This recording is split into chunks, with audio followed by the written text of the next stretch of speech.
How do you know if it is genuine spiritual awakening or if it is a mental illness? How do you know if it is a true spiritual encounter with a celestial being or if it is just some sort of delusions or imaginations? Many are confused between both. So if you're interested with this topic, stay tuned till the end of the video because we're going to discuss about it in detail and it's going to be interesting. Hi, I am Radhika Lakshmanan. I am a karma transformational guide and I help people to break their negative karmic patterns and heal their emotional wounds, and I teach advanced meditation as well. Now let's start.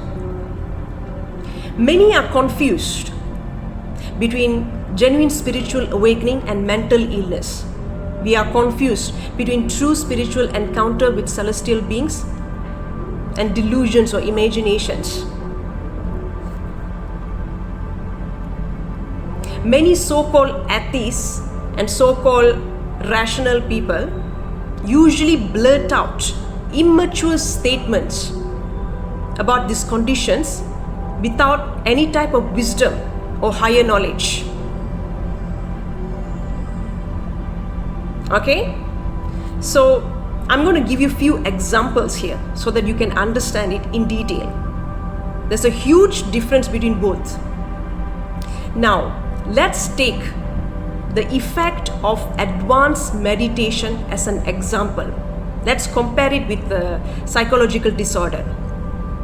Now, in advanced meditation, I would like to emphasize it here, in advanced meditation,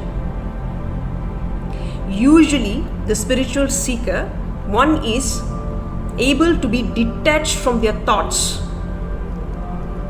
They are able to be detached from their thoughts. There will be space between the spiritual seeker, between the meditator and their thoughts. There will be a space between us and our thoughts.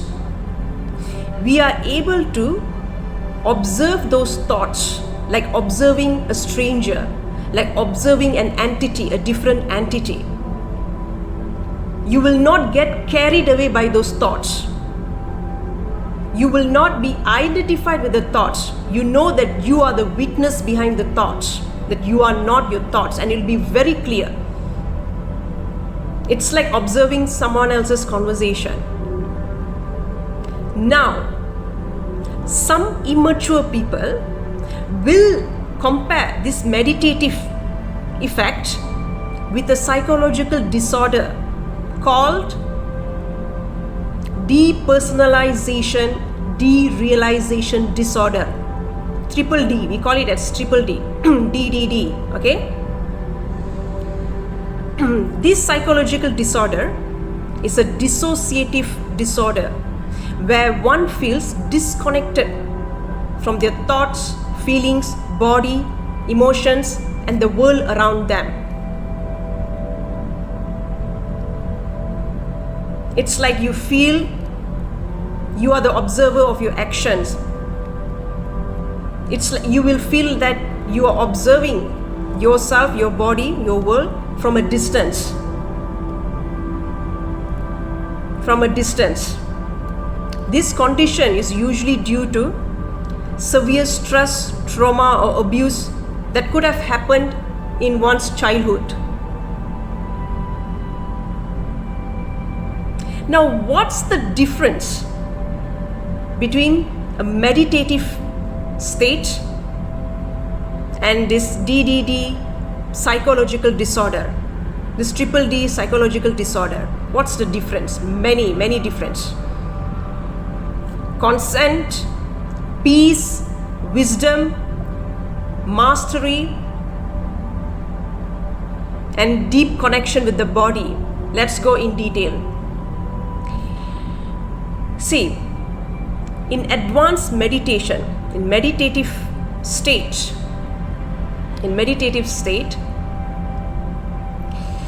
you are able to get into that meditative state, into the witness state, or you are able to detach from your thoughts with your consent, voluntarily. The switch is in your hand.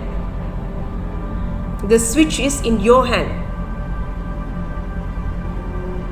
You are able to get into that meditative state whenever you want, and you are able to come out of that meditative or witness state anytime you want. It happens voluntarily. You are the master. In this condition, in this state, you are the master. Meanwhile, when it comes to triple D disorder, DDD, psychological disorder, it doesn't happen with your consent. The detachment from the thoughts, body, mind, it doesn't happen voluntarily. It happens involuntarily. And you are not able to come out from that state whenever you want, because the switch is not in your hand. You are not the master in this condition. You are the slave and puppet of that condition.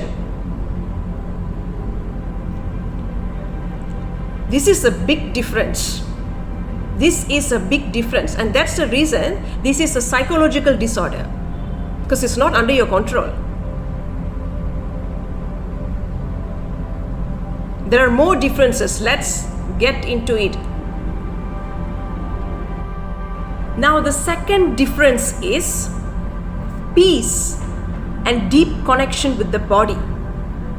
In meditative state, one will consciously get into that witness state, not due to external factors.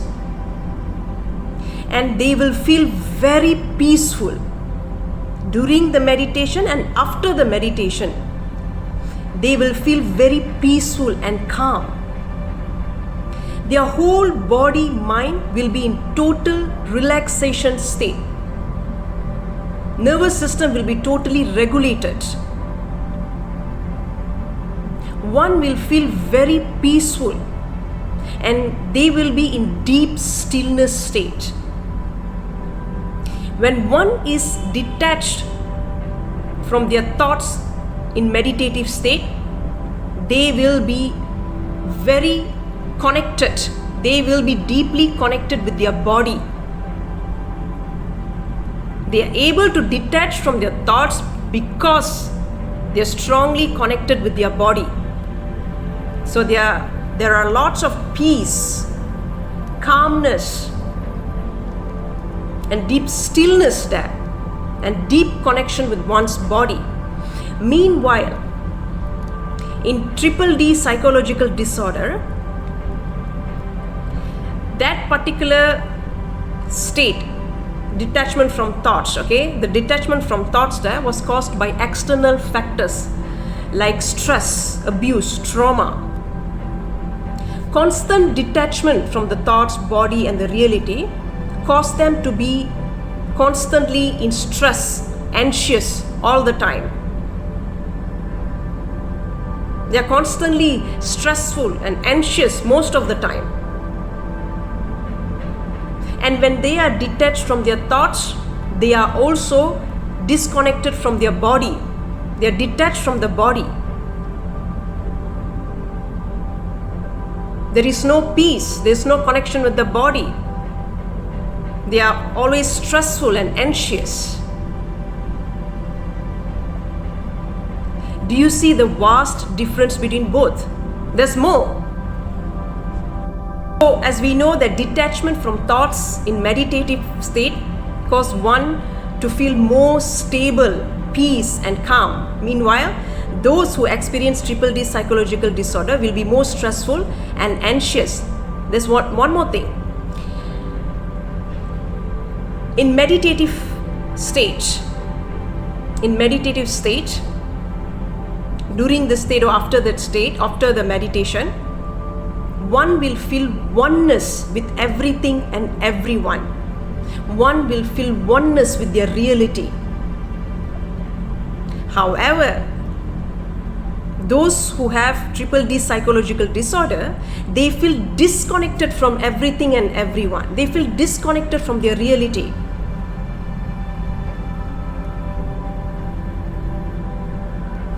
And detachment from thoughts in meditation usually will make one to be extremely wise and intelligent. They will begin to have sharp mind. Wisdom will be oozing out from meditative people. They will be naturally glowing. Meanwhile, those who have triple D psychological disorder or any other type of mental illness usually will be stressful, anxious, dull, emotionally unstable, confused, and they will look dull.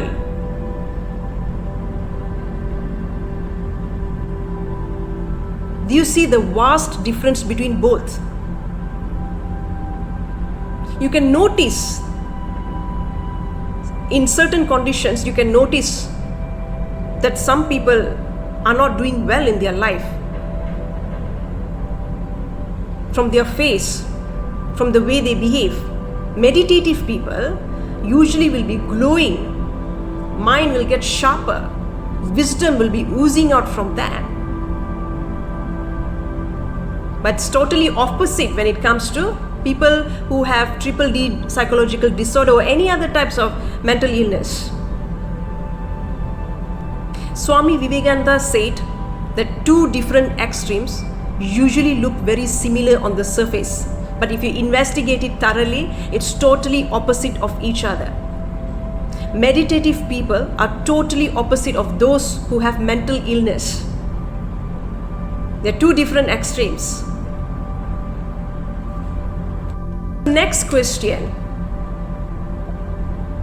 how to differentiate between a genuine spiritual encounter with a celestial being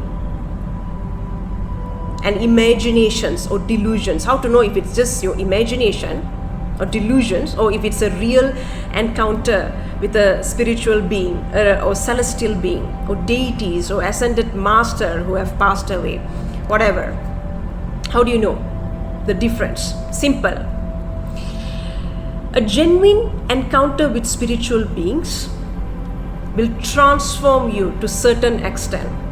It will create tangible changes or progress in yourself or in your life. It will be too obvious. Sometimes it can be a big shift in your awareness or perspective. Many times it can shock your system. These encounters, it can shock your system. You might end up shivering or trembling after that encounter. You will see huge changes in your body during that encounter.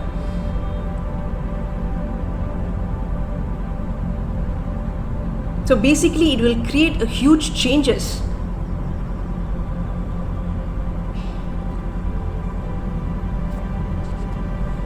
Sometimes, if you observe the chronological of events that lead to that spiritual encounter, it will be too obvious that it is a divine orchestration.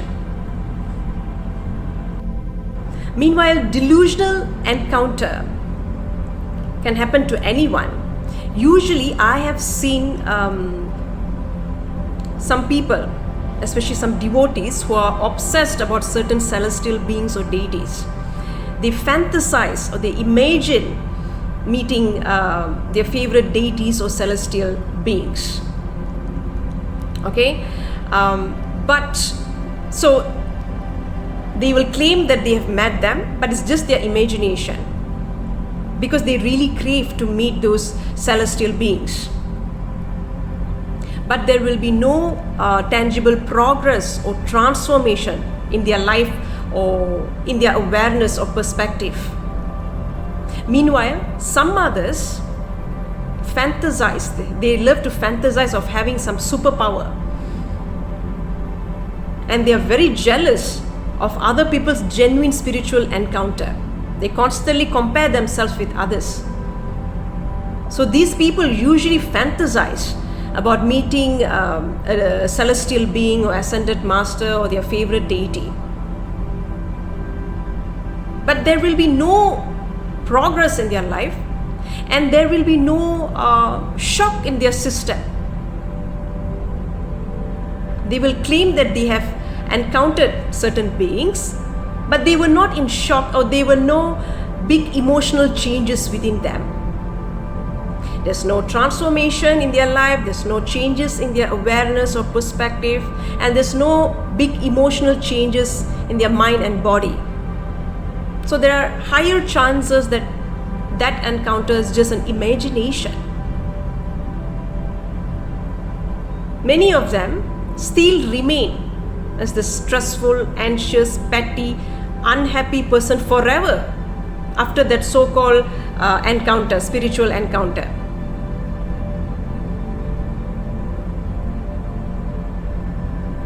Okay, so there will be no big changes. Meanwhile, some others might get into a big emotional outburst. However, there is a higher chance that it could be an imagination as well, because many subconsciously crave to have some sort of divine encounter to save them from their own misery. There was an experiment done, I think in a Netflix documentary, where those people, devotees, were getting into emotional outbursts with that fake guru. Okay, that particular person is a fake guru. That's just an experiment on those people.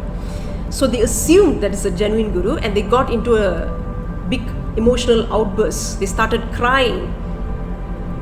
Okay, but there was a fake guru. There was just an experiment.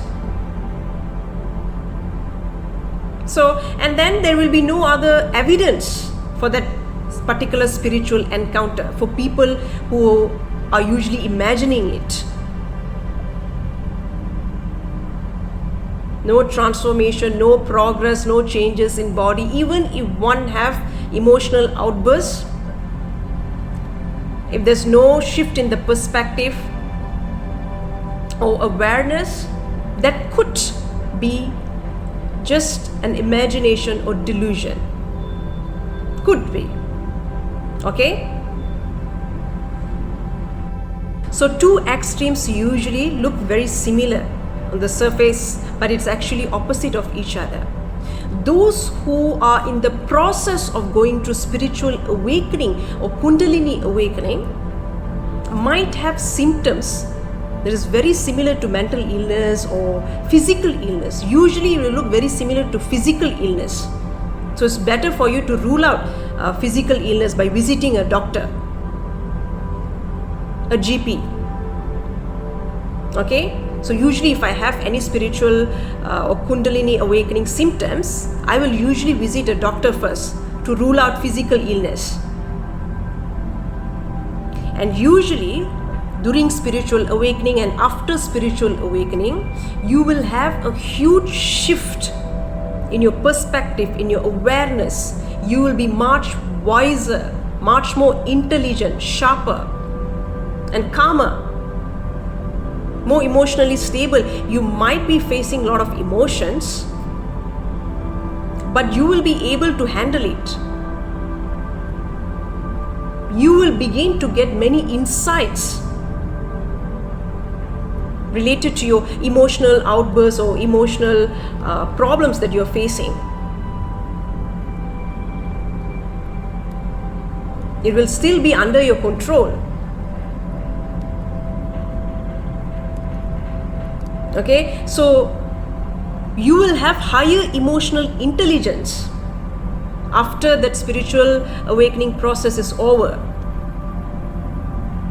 Meanwhile, those with mental illness, they won't get more and more intelligent. In fact, they'll get more stressful and anxious, dull. They might not have emotional intelligence there because they are emotionally unstable. It's totally different from those who are meditative or those who are going through spiritual awakening. Alright? So many so-called atheists and so-called rationalists usually get confused between both conditions. They don't even have proper psychological knowledge, and they also do not have a proper spiritual knowledge, and they do not have any wisdom. But they will immediately come to a conclusion that everything is a delusion, that everything is mental illness or imagination. Okay? So, let me know what you think about this issue. If you like this video, please don't forget to give me thumbs up. Have you gone through spiritual awakening?